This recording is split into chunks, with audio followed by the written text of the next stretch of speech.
എൻസൈക്ലോബീൻസിൻ്റെ പുതിയൊരു വീഡിയോയിലേക്ക് നിങ്ങൾക്ക് ഏവർക്കും സ്വാഗതം. ഈ വീഡിയോയിലൂടെ നിങ്ങളുമായി ഷെയർ ചെയ്യുന്നത് നമുക്ക് വിവിധങ്ങളായിട്ടുള്ള സർട്ടിഫിക്കറ്റിന് പകരം 07/10/2021 സർക്കാർ പുറപ്പെടുവിച്ച ഉത്തരവ് പ്രകാരം നമുക്ക് ഉപയോഗിക്കുവാൻ പറ്റുന്ന രേഖകൾ ഏതെല്ലാമെന്നാണ് ഉൾപ്പെടുത്തിയിട്ടുള്ളത്.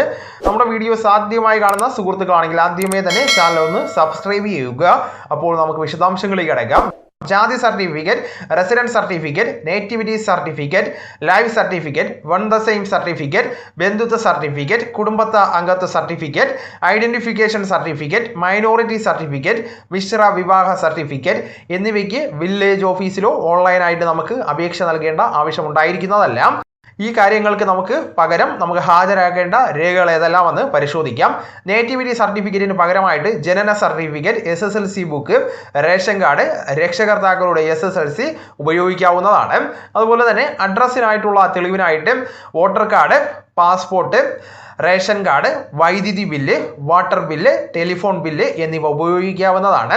റെസിഡൻസ് സർട്ടിഫിക്കറ്റിന് പകരമായിട്ട് ആധാർ കാർഡോ ഇലക്ട്രിസിറ്റി ബില്ല് മേൽപ്പറഞ്ഞ ഉൾപ്പെടെയുള്ള രേഖകൾ നമുക്ക് ഉപയോഗിക്കാവുന്നതാണ്. മൈനോറിറ്റി സർട്ടിഫിക്കറ്റിനായിട്ട് SSLC ബുക്കിലോ വിദ്യാഭ്യാസ രേഖയിലോ മതം ഉൾപ്പെടുത്തിയിട്ടുണ്ടെങ്കിൽ മൈനോറിറ്റി സർട്ടിഫിക്കറ്റിന്റെ ആവശ്യം ഉണ്ടായിരിക്കുന്നതല്ല. ലൈഫ് സർട്ടിഫിക്കറ്റിന് ജീവൻ പ്രമാൺ എന്ന ബയോമെട്രിക് ഡിജിറ്റൽ സംവിധാനം ഉപയോഗിക്കാവുന്നതാണ്. ഓൺലൈൻ സെയിം സർട്ടിഫിക്കറ്റ് നമുക്ക് വ്യക്തിയുടെ സത്യപ്രസ്താവന ഇനി ഗസറ്റഡ് പദവിയിലുള്ള ഉദ്യോഗസ്ഥൻ സാക്ഷ്യപ്പെടുത്തി നൽകിയാൽ മതിയായിരിക്കും.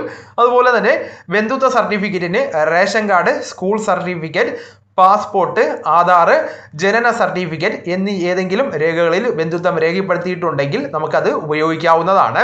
കുടുംബ അംഗത്വ ഫാമിലി മെമ്പർഷിപ്പ് സർട്ടിഫിക്കറ്റിന് റേഷൻ കാർഡ് മതിയായ രേഖയാണ്.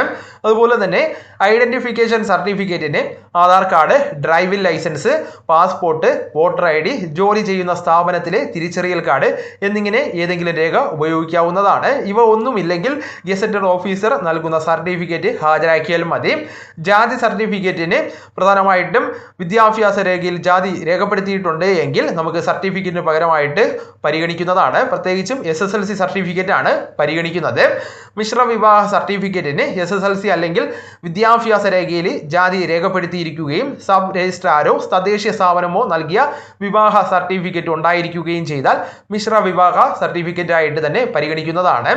ഇതിനെല്ലാം പുറമെ ഒരു രേഖയും സാക്ഷ്യപ്പെടുത്തുന്നതിനായിട്ട് ഗസറ്റഡ് ഓഫീസറെ നമുക്ക് തേടി അലയേണ്ട ആവശ്യമില്ല. സ്വയം സാക്ഷ്യപ്പെടുത്തി നൽകിയാൽ മതിയായിരിക്കും. പൗരന്മാർക്ക് അനായാസം സർക്കാർ സംബന്ധമായിട്ടുള്ള കാര്യങ്ങളും സേവനങ്ങളും നിർവഹിച്ച് കിട്ടുവാനാണ് സർക്കാർ ഈ ഉത്തരവ് പുറപ്പെടുവിച്ചിരിക്കുന്നത്. മേൽപ്പറഞ്ഞ സർട്ടിഫിക്കറ്റുകൾക്കായിട്ട് വില്ലേജ് ഓഫീസിലോ ഓൺലൈനായിട്ട് നമുക്ക് ക്യൂ നിന്ന് ഇനി പ്രയാസപ്പെടേണ്ട ആവശ്യം ഉണ്ടായിരിക്കുന്നതല്ല.